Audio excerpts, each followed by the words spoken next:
Celebración de fe, encuentro de amor, el hombre y Dios, Dios y el hombre. ¿Dónde se da este encuentro? Presentamos Misterio de Fe. Escúchanos y conoce más sobre las expresiones de nuestra fe creída y celebrada en la liturgia. Señor Jesús, mi Salvador, amor eterno, amor divino. Queridos hermanos, sean bienvenidos una vez más a este su canal de formación litúrgica, Misterio de Fe, que por la gracia de nuestro buen Padre Dios llega a ustedes cada semana trayéndoles material nuevo para continuar nuestro proceso de formación. Les invitamos a suscribirse a este canal y a activar la campana de notificaciones si aún no lo han hecho. De igual manera pueden visitar nuestros otros dos canales en el ámbito de la formación espiritual, nuestro canal Santo Debo Ser, y en el ámbito de la formación doctrinal apologética, nuestro canal Creo Señor Yo Creo. Puede seguirnos también a través de nuestra página de Facebook, @WalterFajardo20, escucharnos a través de Spotify como Walter Fajardo. Y si ustedes lo tienen a bien, pueden colaborar con esta comunidad de forma económica con la información que les hemos dejado en la descripción de cada uno de estos videos. Sin nada más que agregar, vamos pues a dar inicio a nuestra formación poniéndonos en la presencia de nuestro buen Padre Dios. Ave María Purísima, sin el ave concepta, in nomine Patris et Filii et Spiritus Sancti. Amén. Dios Padre Omnipotente, rico en misericordia, te bendecimos, te alabamos, te glorificamos y damos gracias, porque nos permites una vez más encontrarnos para continuar nuestro proceso formativo en el ámbito de la liturgia. Que tu Santo Espíritu nos ilumine y nos conceda las gracias necesarias para poder discernir los contenidos que se nos presentan y poderlo llevar a la práctica en nuestra vida comunitaria. Que la Santísima Virgen María nos auxilie con sus rezos, que San José su esposo, los santos y los ángeles, con su intercesión nos alcancen de ti las gracias que necesitamos para vivir como auténticos cristianos y darte gloria a ti que vives y reinas por los siglos de los siglos. Amén. Pater noster, qui es in celis, sanctificetur nomen tuum, adveniat regnum tuum, fiat voluntas tua sicut in cielo et in terra. Panem nostrum quotidianum da nobis hodie, et dimitte nobis debita nostra, sicut et nos dimittimus debitoribus nostris, et ne nos inducas in tentationem, sed libera nos a malo. Amen. Ave Maria, gratia plena Dominus tecum, benedicta tui mulieribus et benedictus fructus ventris tui, Iesus. Sancta Maria Mater Dei, ora pro nobis peccatoribus, nunc et in hora mortis nostre. Amen. Gloria Patri et Filio et Spiritui Sancto, sicut erat in principio et nunc et semper et in saecula saeculorum. Amen. Ave Maria Purissima, sin el ave concepta. In nomine Patris et Filii et Spiritus Sancti. Amén. Muy bien, queridos hermanos, la semana pasada, en nuestra sesión, habíamos visto otros de los elementos que se colocan generalmente en la credencia y que acompañan pues, al cáliz, al copón. Hablamos del capillo, del velo del cáliz, hablamos de la bolsa del corporal, hablamos de las campanillas, hablamos también de la credencia como tal. Esos fueron los elementos que habíamos analizado, ¿verdad? Y expuesto a la luz pues, de aquello que nos comparten siempre como información tanto la Enciclopedia Católica como la página de Liturgia Papal, misma de las que estaremos tomando los contenidos el día de hoy para continuar pues, este compartir y esta formación. Vamos hoy a hablar en primer lugar de las crismeras. Las crismeras no siempre se colocan en la credencia, por eso ya ahora a partir de este elemento vamos a hablar de otros utensilios que se utilizan también en las celebraciones, pero que no están propiamente dicho en la credencia de forma permanente. Por eso pues las tocamos aquí a partir de este momento. Vamos a hablar de las crismeras, empezando como siempre con la información que nos comparte la Enciclopedia Católica, que lleva un desarrollo del contenido siempre como desde una visión más histórica y luego que aterrizamos siempre con lo que nos aporta Liturgia Papal como lo más actualizado. El término crismera se utilizaba antiguamente para designar la funda o cubierta de tela en la que se envolvían las reliquias. Primero, pues designó este elemento. La palabra latina crismale también se aplicaba para otras cosas. Por ejemplo, a la palia o corporal también se le llamaba así. Recuerden que está en relación con Cristo, el ungido. Crisma, crismera, Cristos, el ungido, viene de ahí el término, entonces está en relación con Cristo, por eso a estos elementos que tenían una relación o no con el Señor, pues se le llamó de esta manera. Las reliquias pues se nos hace obvio, porque los mártires han dado testimonio como Cristo, derramando su sangre. Ahora hablamos de la palia o corporal, porque estaban en contacto también con el cuerpo de Cristo. También al vaso para la Sagrada Eucaristía, se le llamó así, crismera, ¿verdad? Que guardaba a Cristo. La tela encerada que cubre la mesa del altar también fue llamada así. Recuerden que hablamos de eso cuando mencionamos los manteles del altar, ¿verdad? Los 3 manteles que tienen que tener, y debajo se le coloca un mantel encerado con el propósito de pues, que si se derramaba la sangre de Cristo, no traspasara hasta la piedra y no fuera absorbida, sino que se pudiera limpiar mejor. Entonces a ese mantel también se le llamó crismera. Y también se le llamó así a veces a las largas túnicas blancas con capuchas con las que se vestía a los recién bautizados. Recuerden que a los que se bautizaban después del largo proceso del catecumenado, se les colocaba la vestidura blanca. Ese vestigio ha quedado todavía hoy en el ritual del bautismo de niños, solamente que ahora por la mala formación, pues se le viste a los niños desde el principio de blanco para su bautismo, cuando realmente se les debe vestir después de haber sido bautizados. Pero bueno, entonces se colocaba este tipo de alba con capucha a los recién bautizados, a los neófitos, y la cual usaban desde la noche del sábado santo, en la famosa vigilia, hasta el domingo siguiente, llamado Dominica in albis, es decir, el domingo de blanco, ¿verdad? De blanco, porque hasta ese día pues todavía seguían vistiendo de blanco los neófitos. Toda una semana pasaban con este tipo de vestidura y así todos identificaban que eran recién bautizados y eran nuevos miembros de la iglesia.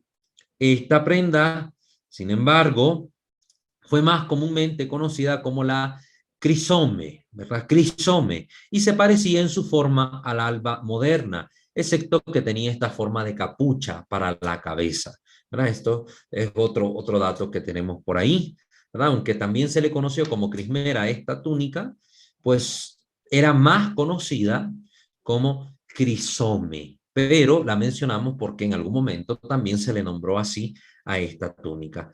Entonces son como 5 diferentes objetos que eran llamados con este término, ¿verdad? Más no al objeto actual.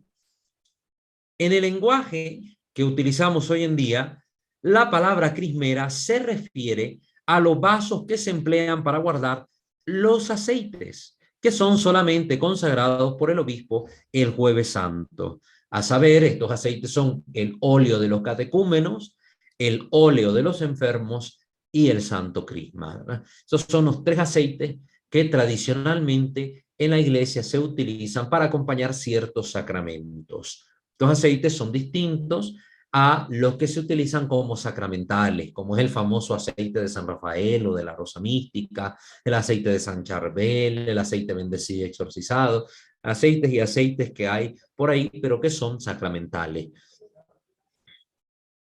2 tipos de estos vasos, perdón, es este último, el santo crisma, el que le dio su nombre a estos recipientes, ¿verdad? En sí, porque es el óleo más importante, pues este vino a significar más grandemente el contenido de estos vasos y se le llamó en general bajo este término, crismera, debido al santo crisma, a este aceite perfumado. 2 tipos de estos vasos se encuentran todavía en servicio. Un conjunto se emplea para reservar el suplido anual y se mantiene en la sacristía de la catedral, mientras que el otro contiene lo que se requiere para el uso diario y se conserva en la iglesia parroquial. Entonces están distinguiéndose estos dos tipos de crismera. Hay unas ánforas. Ánforas son una especie como de jarros con asa, grandes, de un tamaño bastante considerable, en las que se echa por completo el aceite que bendice el obispo el Jueves Santo en la misa crismal. Pero de ahí se va tomando la porción que se le entrega a cada parroquia, para la cual el párroco pues va él en persona o envía a alguien a traerlo, y se conservan en las sacristías de las parroquias. Entonces, para que eso también lo tengan en conocimiento. Y a esos vasos que se ocupan también en las parroquias, esos vasos un poquito grandes, también se les llama crismeras, aunque vamos a ver que existe otro vasito más todavía, otro recipiente más. Ambos tipos deben estar hechos, estas crismeras, de oro, de plata o al menos de estaño y peltre, ¿verdad? Estaño y peltre. Y deben tener fundas o estuches para guardarlos. Especialmente hablamos de los que se encuentran en las parroquias, que tienen un tamaño muchísimo menor. Las ánforas grandes de catedral, pues por lo general se guarda una especie de armario particular donde se conservan y pues evita que se caigan, se golpeen, lo que sea que les puede pasar. No pueden estar hechos de cualquier sustancia que sea susceptible a la oxidación, porque van a mantener por todo un año, ¿verdad? Este contenido del aceite, y pues la oxidación pues contaminaría al aceite. Tampoco pueden ser de madera, porque la madera absorbe el contenido.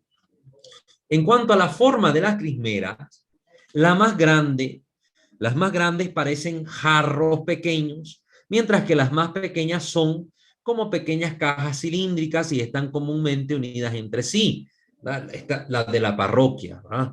Aunque en la parroquia también suelen colocarse estas pequeñas anforitas o pequeños recipientes redondos donde se coloca el aceite.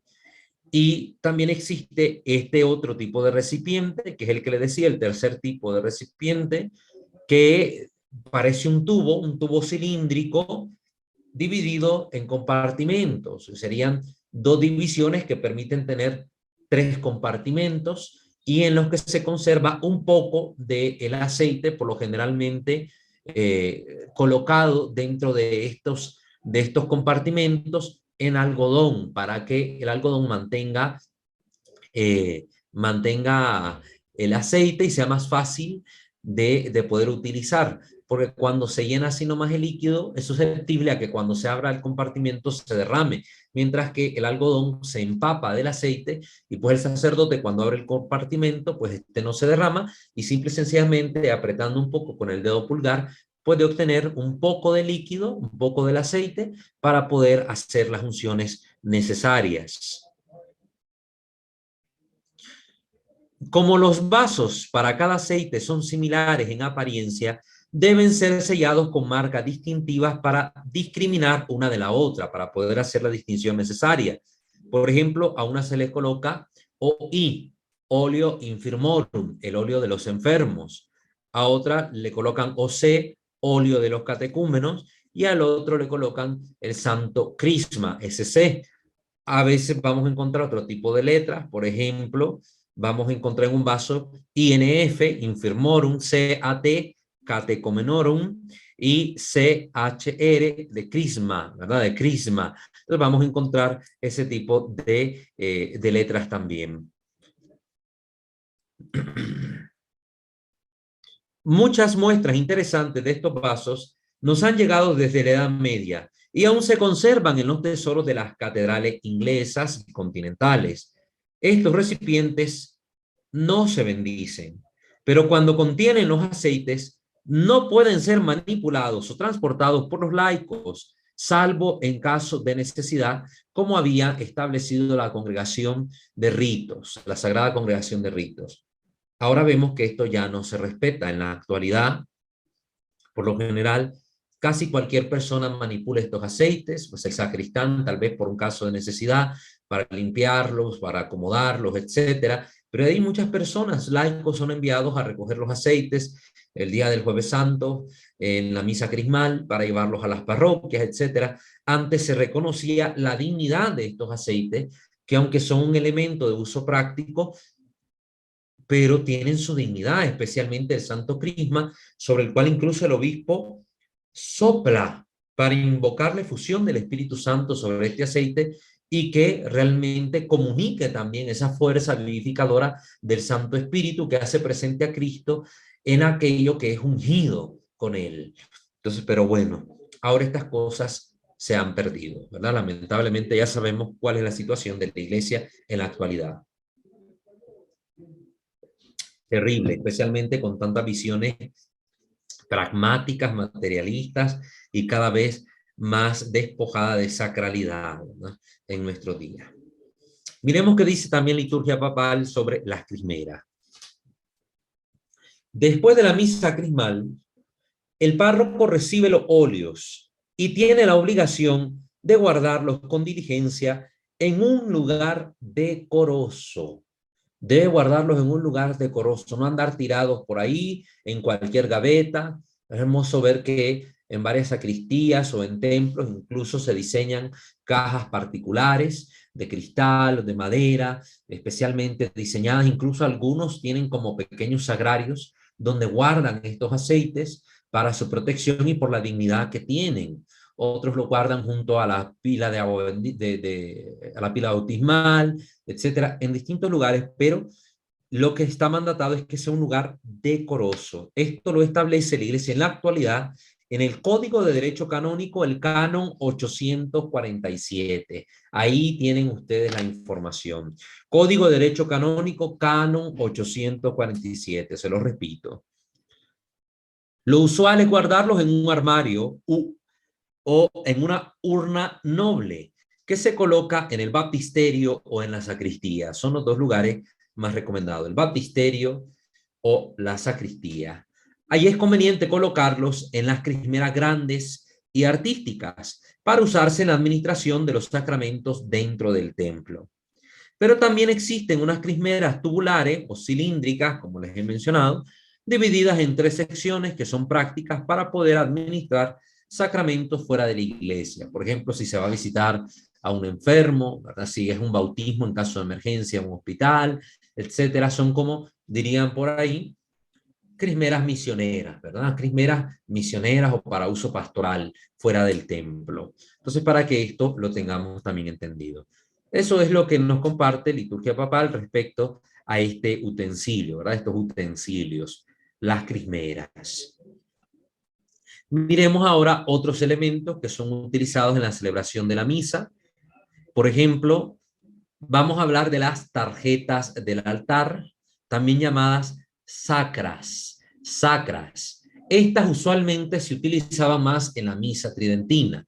Nada impide que se coloquen en el altar en la actualidad, ¿verdad?, aunque serían más como de un elemento decorativo que acompaña al altar más que de un uso propiamente dicho en la celebración, ya que corresponden al rito tridentino. Pero vamos a hablar de ellas porque hay gente que me pregunta, mira hermano, es que yo he ido a iglesias a visitar algunos templos y de repente miro que hay misa y ahí en la misa, en el altar era en latín y tenían unas como unas tablitas o unas cartulinas con letras. ¿Qué es eso? Bueno, para las personas que quieren saber, pues traemos también la información. Todo esto hay que conocerlo, hermanos, porque es un rito que está en vigencia, se sigue haciendo y en algún momento, ojalá Dios quiera, tengamos la oportunidad de participar en este rito y podamos contemplar con nuestros propios ojos todas estas cosas de las que aquí hablamos. Lo digo más por ustedes porque por la gracia del Señor yo he podido participar muchísimas veces y espero poder seguirlo haciendo en este tipo de misas. Hablemos pues de las sacras o tarjetas del altar. Tomamos nuevamente el artículo de la Enciclopedia Católica. Para ayudar a la memoria del celebrante en la misa sobre aquellas oraciones que debe conocer de memoria, se colocan en el centro y a cada uno de los extremos del altar tarjetas con estas oraciones impresas, las que debe saber de memoria el sacerdote. Estas casi no se usaban antes del siglo XVI, ya el sacerdote las tenía bien memorizadas, e incluso en la actualidad no se emplean en la misa celebrada por un obispo, quien lee todas las oraciones del canon pontifical, ¿verdad? Un libro que le presentan al obispo, de grandes dimensiones este libro, y ahí va leyendo pues todas estas oraciones. Entonces no es necesario en la misa celebrada por un obispo que se coloquen las sacras en el altar. En el momento en que su santidad el Papa Pío V revisó el misal, solo se usaba la tarjeta al centro del altar y se llamaba la tabella secretarum, ¿verdad? Es la tabla que contenía las oraciones secretas, es decir, las que se dicen en voz baja. Más tarde se añadió otra que contiene el Evangelio según San Juan, recitado por lo general al final de la misa y que se colocaba al lado del Evangelio. Esta contiene lo que es el prólogo del Evangelio de San Juan, el capítulo 1, versículo del 1 al 14, al 16. Entonces ahí se colocaba en el altar pues esta otra tarjeta, esta otra sacra que contenía el prólogo del Evangelio. Y en aras de la simetría, para que sea simétrico y se mantenga esta armonía en la liturgia, al lado de la epístola, es decir, al lado derecho del altar, se colocaba otra que contenía la oración Deus qui humane substantiae, que el celebrante recita cuando bendice la vinajera del agua, y también contiene el salmo Lavabo, que recita en el lavado de las manos, un salmo del que hablamos también en las sesiones pasadas. Las tarjetas deben estar sobre el altar solo durante la misa. La del centro se apoyaba sobre el crucifijo o el tabernáculo, el sagrario, y las dos de los lados contra los candeleros o sobre los peldaños de la superestructura del altar. A veces el altar pegado a la pared tenía esta superestructura, distintos peldaños que ayudaban en la decoración al momento de colocar candelabros o los floreros. En cualquier otro momento se quitan o se colocan boca abajo sobre el altar debajo del mantel. Yo lo he visto de ambas maneras, ¿verdad? Cuando se retiran y se guardan, o también esta otra forma práctica que se terminó la misa, se ponían boca abajo debajo del mantel superior y ahí estaban guardadas porque pues su función es dentro de la misa, es dentro de la misa. Entonces colocarlas fuera de la misa pues no tendría ningún sentido litúrgico, sino tal vez sería únicamente decorativo, pero como su función no es decorativa únicamente, sino práctica, por eso es que cuando no hay misa, se colocaba debajo del mantel. Debajo del mantel. Respecto a esto, hay sacerdotes que han hecho sacras modernas, donde, por ejemplo, si ponen algunas oraciones de lavatorio, ahí al lado derecho, en el centro ponen la parte de la consagración, el canon, y en izquierda a veces ponen algunas oraciones para decir al final de la misa, en vez del Evangelio según San Juan en su prólogo, porque pues ya no se lee, lamentablemente ya no se lee, porque este además es un himno cristológico bellísimo, ¿verdad? El prólogo de San Juan es un himno cristológico bellísimo, y es anunciar precisamente este himno maravilloso al final de la misa para glorificar al Verbo encarnado que se hizo presente en el altar. Pero bueno, cuando el Santísimo Sacramento esté expuesto fuera de la misa, las tarjetas deben ser removidas, no deben estar en el altar. Pues que estorban en el sentido de que se colocan los candeleros, se coloca la custodia, etcétera. Entonces, mejor retirarlas por completo y no dejarlas bajo el mantel del altar. Eso lo había establecido la Sagrada Congregación de Ritos el 20 de diciembre de 1864. Si estas tarjetas están enmarcadas, los marcos, en la medida de lo posible, deben corresponder a la arquitectura del altar. Debe haber esta armonía en el diseño, en la estructura. Es decir, qué bonito, si el altar es de mármol, de piedra, pues que el marco de estas sacras no es que sea de piedra, sino que sea decorado de forma tal que aparente tener alguna especie de forma que vaya de acuerdo a ese altar. Pero a veces se tienen, no sé, ¿verdad? Altares bellos de madera, bien tallados, y de repente las sacras metálicas o de plástico ¿no? Una cosa que no armoniza con la estructura del altar en el presbiterio. También liturgia papal va a hablar de las sacras, para que miren que todavía en la actualidad esta página nos sigue hablando de estas tarjetas del altar o sacras. Las sacras son tres tablillas en las que se graban las oraciones que el sacerdote debe decir para que pueda leerlas sin necesidad de recurrir al misal o por si se le ha olvidado alguna parte de la oración. Generalmente son pergaminos con las oraciones bellamente impresas, que se enmarcan decorosamente, es decir, tienen un estilo artístico que hace resaltar a estas tarjetas. Se usan en la forma extraordinaria y antes del Concilio Vaticano II en todas las misas se utilizaban. Antes del concilio en todas las misas, ahora solo en el rito tradicional. El misal únicamente prescribe una, que se coloca al centro del altar, el misal de San Pío V, lo que ya mencionamos esto, al pie del crucifijo delante del sagrario, en donde se graban las palabras de la consagración, el gloria de la misa y el credo. Es la sacra mayor, de mayores dimensiones. Por lo general esta sacra venía dividida en tres partes y ahí estaba el gloria, el canon al centro, el credo al otro lado, y así pues estaba distribuida el contenido de esa sacra.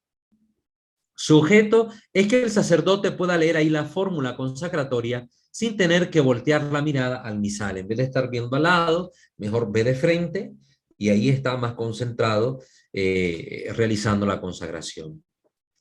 Además de esta sacra central, la costumbre manda poner otras dos, una a la derecha del celebrante, llamado el lado de la epístola, en donde se imprime la oración del lavabo, ¿verdad? Lavabo inter innocentes manus meas, etcétera, etcétera, y la otra sacra a la izquierda del celebrante, en el lado del Evangelio, en donde se imprimen los primeros 14 versículos del Evangelio de San Juan, el famoso prólogo, in principium erat verbum, que se lee al final de la misa. Muy bien. Entonces, eso es lo que nos decía la liturgia papal, ¿verdad? Son simple y sencillamente ratificar o añadirle algún detallito a lo que ya habíamos comentado.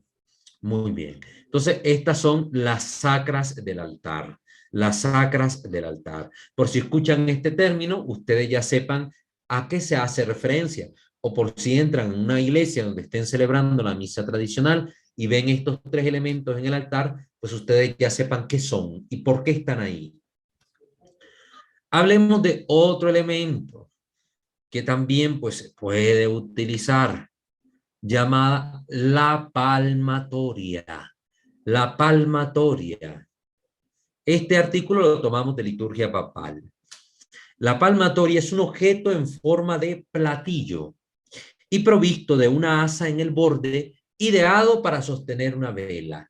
Entonces, es como un candelabro de mano, se puede decir, pero en vez de ser un candelabro pequeño que se agarra completo, es como un platito que tiene el túbulo para colocar la vela y una asa de donde se pueda agarrar fácilmente esta velita.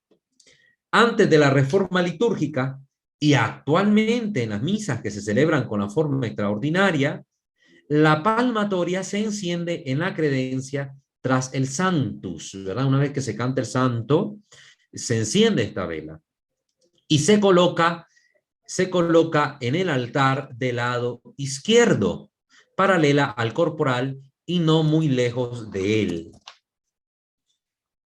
En las misas que presiden los prelados, la palmatoria se usaba toda la misa al lado del misal. Cuando era un sacerdote que tenía este rango, pues toda la Santa Misa pasaba utilizándose la palmatoria del lado del misal. Ahí donde estuviera colocado el misal, ahí se colocaba. La palmatoria también se lleva para la comunión acompañando al Santísimo, a menos que haya ceroferarios. Es decir, en la liturgia actual esto se puede seguir usando. Por eso aquí se hace la aclaración. En la antigua misa, en la misa tridentina, se utilizaba también puesta sobre el altar, como ya se indicó.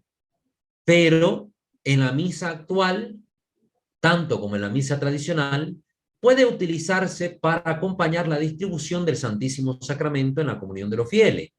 Entonces, va el monaguillo con la palmatoria al lado del celebrante. Vamos a indicarlo acá.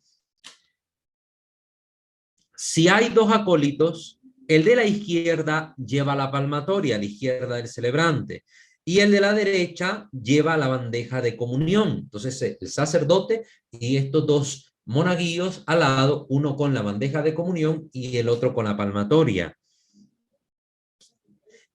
Con la izquierda, con la mano izquierda, el monaguillo coge el mango de la palmatoria colocando el extremo sobre el ángulo del brazo derecho. Entonces ahí el otro brazo, por lo general si está desocupado, va al pecho y la vela pues se sostiene con la mano izquierda y se pone uno al lado del sacerdote y lo va acompañando a los lugares donde él se mueva a distribuir la comunión. En las misas actuales pues se queda quieto porque el sacerdote por lo general se pone en un solo punto al centro del presbiterio desde donde distribuye la comunión. En la antigua liturgia, donde estaban los comulgatorios colocados en el presbiterio, ¿verdad? Pegados ahí en el presbiterio, pues era el sacerdote que se iba moviendo a lo largo de todo el comulgatorio para ir distribuyendo a los fieles que se iban poniendo de rodillas, y cosa que era muchísimo más práctico, aligeraba el proceso de la comunión y pues que permitía a los fieles arrodillarse sin golpear a nadie, como ahora a veces acontece por la mala manera de distribuirse en la actualidad la comunión. Decíamos que anteriormente la palmatoria acompañaba al Santísimo mientras el sacerdote daba la comunión, salvo que se usaran seroferarios. El Papa Benedicto XVI recuperó el uso de los seroferarios mientras se daba la comunión.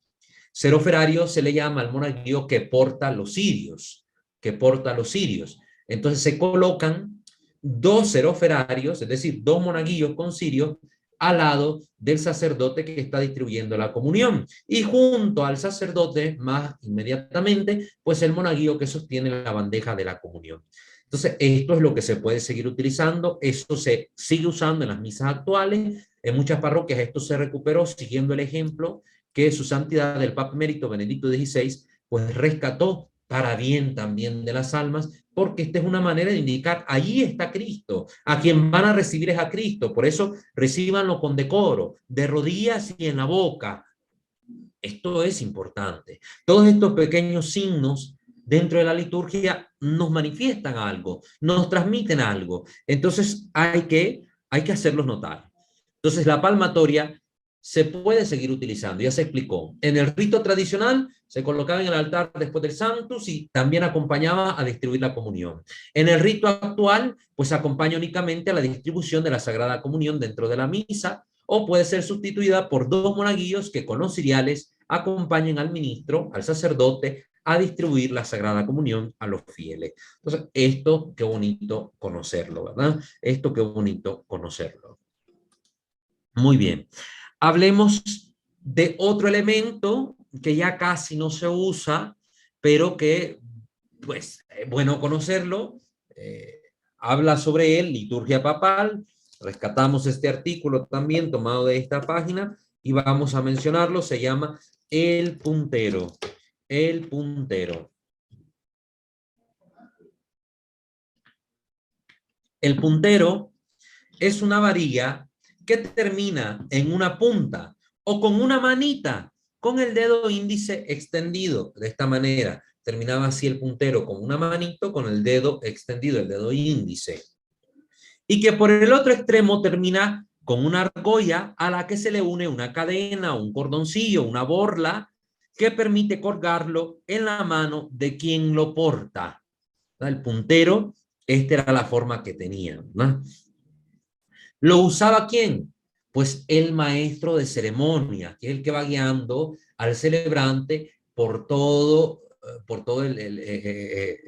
la celebración. Y lo utilizaba para indicarle al celebrante qué parte del libro litúrgico debía leer. Entonces, en vez de poner todo el dedo sobre el libro, como se suele usar ahora, hacer ahora, colocar todo el dedo, que a veces por el sudor o los aceites naturales que desprende el cuerpo, manchan el libro, o por andar las manos sucias se mancha el libro. Entonces, este objeto permitía señalar, indicarle bien al celebrante dónde leer sin necesidad de apoyar todo el dedo sobre el misal. Su razón de ser era eminentemente práctica: poder alcanzar un texto que le quedaba lejano al maestro de ceremonia en un libro de amplias dimensiones, además de que se evitaba manchar el libro al tocarlo con el dedo. Entonces era un uso bastante práctico. Nada evita que se siga utilizando el día de hoy para los maestros de ceremonia. Nada lo evita. Lo pueden seguir utilizando. Los judíos, por ejemplo, usaban un puntero similar llamado Yad. Este era el nombre que tenía el puntero, Yad, Y-A-D, Yad, para seguir la lectura de la Torá. Entonces, el judío, cuando está leyendo la Torá, nunca despega la vista del texto y va con el puntero tocando las Sagradas Escrituras como un signo de reverencia, ¿verdad?, al texto sagrado. Entonces, no toca con sus propias manos, sino con el puntero va indicándose bien qué línea leer, ¿verdad?, sin despegar la vista del texto. Su uso fue muy extendido, tanto incluso que llegó a ser el símbolo del maestro de ceremonias. Últimamente ha caído en desuso, pero no se impide su utilización, ¿verdad? Que algo caiga en desuso no significa que esté prohibido. Son dos cosas muy distintas y que siempre hay que aclarar. Desuso es una cosa, prohibido es otra cosa.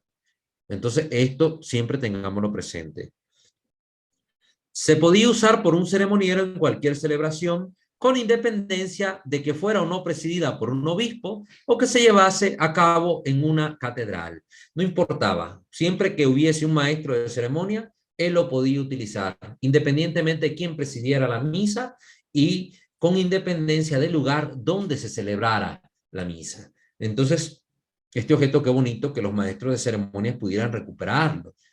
Un uso más decoroso, más respetuoso de los libros sagrados al tocarlo con este puntero, pues se ve mucho mejor que tocarlo con toda la mano, ¿verdad? Pero bueno, simple y sencillamente nosotros damos también acá alguna opinión personal. Esto respecto a los libros sagrados. Más adelante vamos a hablar de los libros sagrados como tal. Ahora yo creo que tenemos que dedicar también un espacio para hablar sobre los libros sagrados. Por eso no quiero tocar aquí la parte del misal. Voy a mencionar algunas cositas que tienen relación con el misal, como el puntero.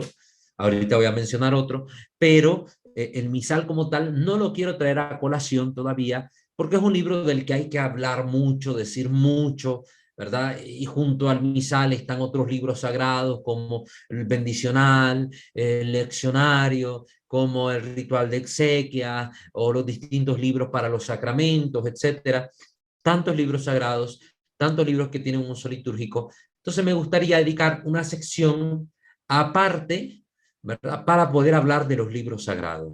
Ahorita esta sección, recuerden, la estamos destinando a los utensilios sagrados, como son los vasos sagrados que hemos mencionado y los otros que estamos ahorita mencionando, y las vestiduras litúrgicas.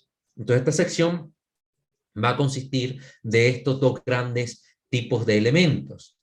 Después de esta sección de las vestiduras sagradas, creo que sería conveniente pues hablar de los libros sagrados para que los conozcamos y pues se ayude con esto tanto a los monaguillos como al Ministerio de Liturgia y a los lectores de forma particular cuando hablemos del leccionario. Entonces, como es tan amplio el contenido de los libros sagrados, vamos a dejar aparte una sección del canal para hablar de ellos, para que lo tengamos presente, ¿verdad? Porque alguien se puede preguntar, bueno, está mencionando el puntero y ahorita va a hablarnos del atril y ni siquiera ha mencionado pues el misal como tal. Esta es la razón, ¿verdad? Esta es la razón.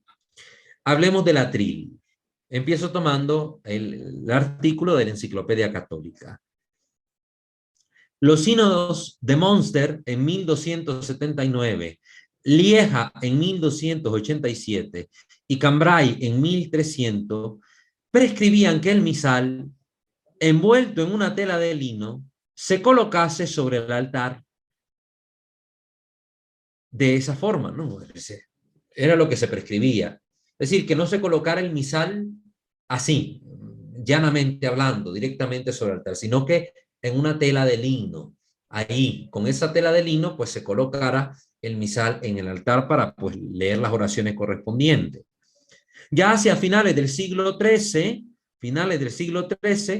comenzó a utilizarse un cojín, y en muchas iglesias, incluso en la actualidad, se utiliza un cojín que puede ser o de color, del color litúrgico de la celebración del día, o de un color rojo de terciopelo, ¿verdad? En algunos lugares de una vez también lo usan solamente blanco. El conocimiento más antiguo que se tiene de un soporte para el misal se encuentra en un inventario de la Catedral de Angers del año 1297.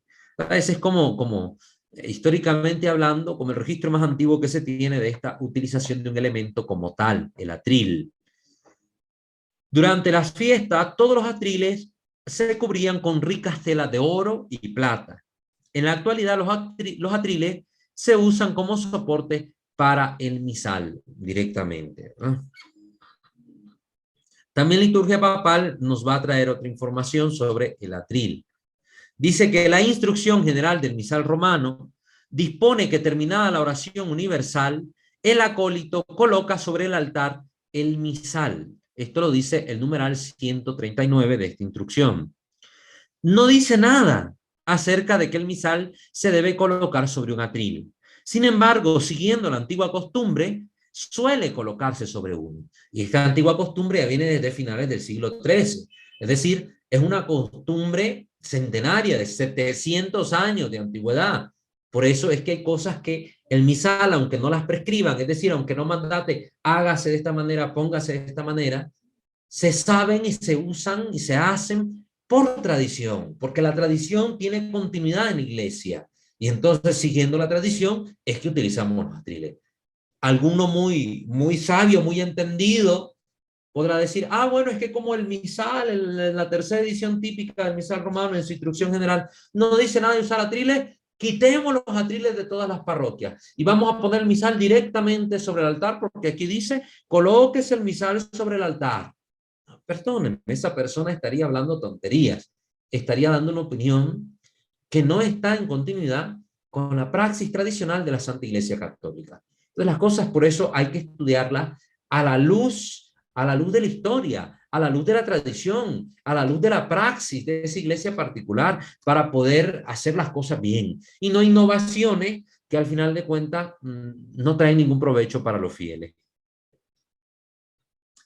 El atril es útil para facilitar el cambio de páginas y de lecturas. El misal colocado sobre un atril pues permite que el ceremoniero o el monaguillo asistente, el que esté apoyando al sacerdote durante la celebración, pueda también ir siguiendo de forma más fácil las oraciones que el celebrante va diciendo y notar cuándo ya es el momento de hacer el cambio de página. Algunos sacerdotes ya no usan atril y colocan directamente el misal sobre el altar, y entonces lo ven ellos, pero quien les está ayudando no puede darse cuenta de qué oraciones son las que corresponden o cuáles está diciendo, y entonces ya el cambio de páginas no lo hace el ceremoniero, no lo hace el monaguillo, lo hace directamente el sacerdote. En algunos casos es porque a algunos sacerdotes les gusta a ellos mismos hacer el cambio de página, entonces no colocan el atril, sino que directamente el misal sobre el altar.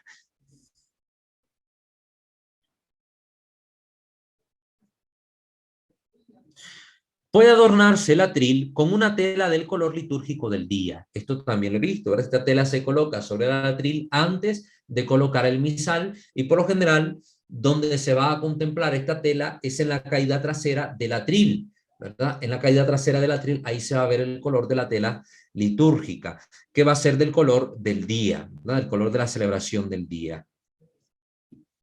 En la forma ordinaria, conviene que el atril se coloque en la credencia desde el inicio de la misa.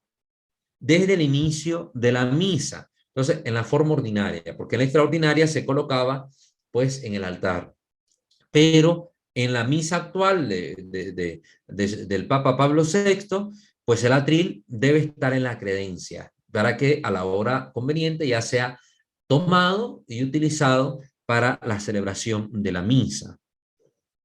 Y hasta el comienzo de la liturgia eucarística se lleva con el misal al altar. Ahí permanece mientras se usa, por lo que debe regresar a la credencia para decir la oración después de la comunión. Esto por lo general porque el sacerdote dice la oración de comunión por lo general desde la sede. Entonces presenta el libro nuevamente el ministro del libro, el monaguillo al que le corresponda. Ahora también hay una rúbrica que indica que el sacerdote puede decir también la oración postcomunión directamente desde el altar. Entonces algunos optan por dejar el atril con el misal también en el altar, ¿no? Estoy haciendo estas aclaraciones para que las sepamos. Antiguamente el misal también podía colocarse sobre una almohadilla. Como he dicho, también esta praxis está vigente en muchas capillas, en muchas parroquias, etc. En la forma tradicional pueden colocarse dos atriles, uno a la derecha y otro a la izquierda. Como hay partes de la misa que se dicen en el lado de la epístola y otras que se dicen del lado del evangelio, pues si los atriles son grandes y pesados, se evita tener que trasladarlos y se puede simplemente mover el misal. Si es un atril pequeño y cómodo y solo hay uno, pues el atril se mueve junto con el misal desde la parte de la epístola hacia la parte del evangelio. En la actualidad existe otro tipo de atril en la liturgia. Ahora se menciona otro tipo de atril en la liturgia, que es el que tiene una base que llega hasta el piso. Tiene una base que llega hasta el piso. Y se utiliza para sostener el misal frente al celebrante cuando se encuentra en la sede. Algunos sacerdotes han optado por esta forma de tener el misal cerca de ellos y no de un monaguillo. Antes el monaguillo, el ministro del libro, sostiene el libro y lo retira, pero algunos por comodidad, a veces porque no hay monaguillos en alguna parroquia, se prefiere este otro modo, poner un atril frente a la sede y ahí colocar el misal para que el sacerdote diga las oraciones correspondientes o los ritos iniciales de la celebración y pues los ritos conclusivos también. Estos atriles se parecen al ambón, pero no son un ambón. Y esto hay que aclararlo porque hay gente que dice, no, es que hay dos ambones en la iglesia. No, siempre hay un ambón, un único altar de la palabra. El otro es atril, ¿verdad? El único momento donde se utilizan varios ambones es cuando se proclama el domingo de Ramos o el Viernes Santo el Evangelio de la Pasión del Señor. Entonces ahí van a colocarse 3 ambones para que se coloque el evangeliario o leccionario para la proclamación del Evangelio de la Pasión. Para que no se confunda el ambón y el atril, pues el ambón debe resaltar más, ser más bellamente decorado, fabricado, revestido, etcétera. Y el atril no debe tener toda esta elegancia, esta pomposidad, esta hermosura, sino ser algo bastante sencillo. Debe ser móvil, de forma que se pueda retirar con facilidad. Si un acólito sostiene el misal, no se requiere el uso del atril. También se usa para sostener los papeles de apoyo para la homilía, cuando se dice desde la sede. Esta es la forma en que, por ejemplo, lo utiliza el Papa Francisco. Se le coloca un atril frente a la sede y desde ahí, pues con las hojas, él va diciendo su homilía. También se le llama atril al que utiliza el comentarista dentro de las celebraciones litúrgicas. Al comentarista también se le llama monitor, a veces en algunos lugares.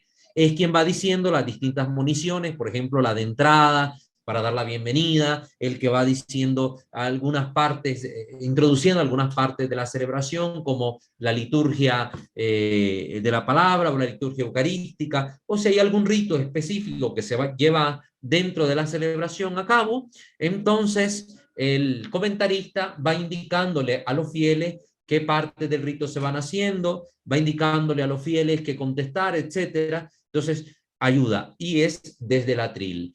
Y este atril debe evitar ponerse como a la par del ambón. Es decir, tenemos el presbiterio de frente, el altar al centro, a un lado del ambón y a un lado del atril.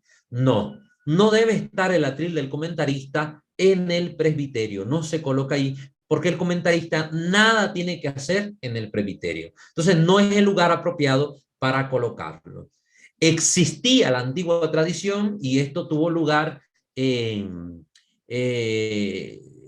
esto tuvo lugar sobre todo cuando se dio la transición por la reforma litúrgica entre la misa tridentina y la misa de Pablo VI, que en algún momento los liturgistas propusieron y se llevó a la praxis la existencia de 2 ambones en las parroquias.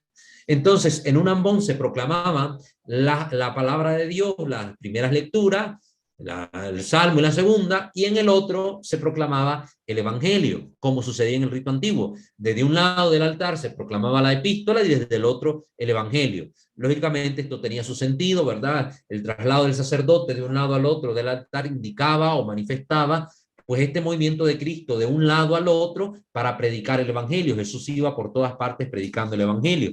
Tenía un sentido simbólico. Después de que se cambia el rito dentro de la misa, entonces el poner estos 2 ambones ya no tenía este sentido, porque al final ya se invitaba a los fieles que participaran en la proclamación de la palabra, ya no era el mismo sacerdote quien iba a hacer la lectura de la epístola y la lectura del evangelio, ya no iba a haber este movimiento del sacerdote. Entonces realmente que hubieran estos 2 ambones, cada uno en su lado correspondiente, ya no tendría un sentido real. Por ello es que se optó, luego de esta etapa de transición, que quedara únicamente un ambón, un altar de la palabra, para que desde ahí se proclamaran las lecturas, se hiciera la homilía, la oración universal, etcétera, como ya lo hemos indicado, y pues así es como quedó un solo ambón para pues que los laicos y el sacerdote proclamaran desde ahí la palabra de Dios. Por ello es que, como hemos indicado, no debe colocarse el atril a la par del ambón, es decir, equidistante del ambón en el presbiterio, porque genera confusión en los fieles. Si va a haber un comentarista y se le va a poner un lugar fijo donde haga él las moniciones, pues debe ser siempre bajo el presbiterio, debajo del presbiterio, y desde un atril que se note a leguas la diferencia respecto al ambón. Esto para que lo sepamos, ¿verdad? Son indicaciones prácticas que aquí también vamos dando. Entonces, se le llama atril tanto al soporte del misal que se coloca en el altar como a esta especie de ambón, pero que no es ambón, que puede utilizar el sacerdote para colocar ahí el misal para los ritos iniciales y los ritos conclusivos, para la homilía, y también que puede utilizar el comentarista para hacer las moniciones. Entonces, para que ahí también tengamos este conocimiento. Muy bien, vamos a dejar hasta ahí la formación de este día, ¿verdad? Porque ya entraríamos luego a otro tema que es bastante amplio, que es necesario darle su sesión formativa independiente para que la toquemos y podamos enriquecernos con el conocimiento que vamos a presentarles. Entonces, por cuestión de contenido, vamos a dejar hasta el atril la formación de este día, ¿verdad?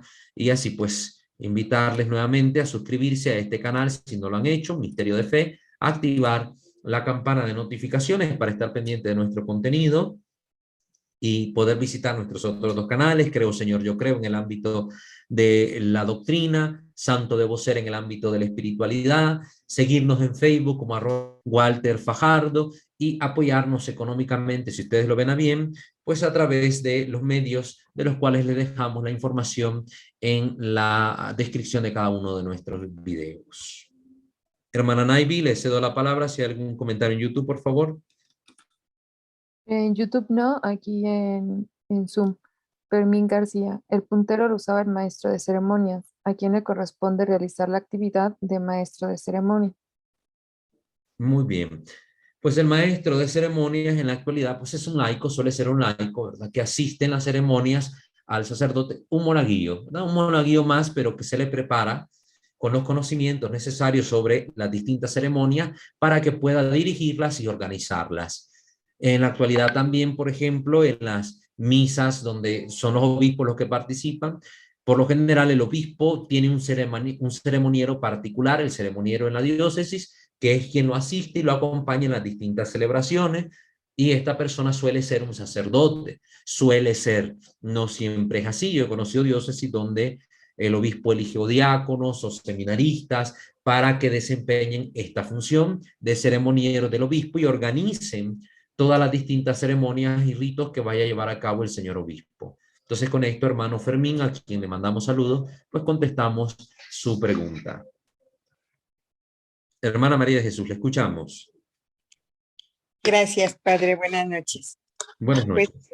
nosotros acá, yo veo que en Acapulco, padre, el padre Arturo, que nos hace también, pues ahora sí que el favor de transmitir la misa diaria, pues él sí tiene monaguillos en abundancia. Entonces, todo lo que usted mencionó, pues él sí lo lleva a cabo, pero pues yo también veo que no todos los niños ya también quieren ser monaguillos, ya. No sé si por desconocimiento o no, ahora sí que no lo entiendo. Yo creo que también se debe un poquito a que hasta a los papás se les hace muchísimo tiempo que los niños se la pasen en la parroquia, en la capilla. Entonces, pues yo creo que nada más es un comentario para hacer oración para que también tengamos monaguillos, padre, porque Claro que veo sí, hermano.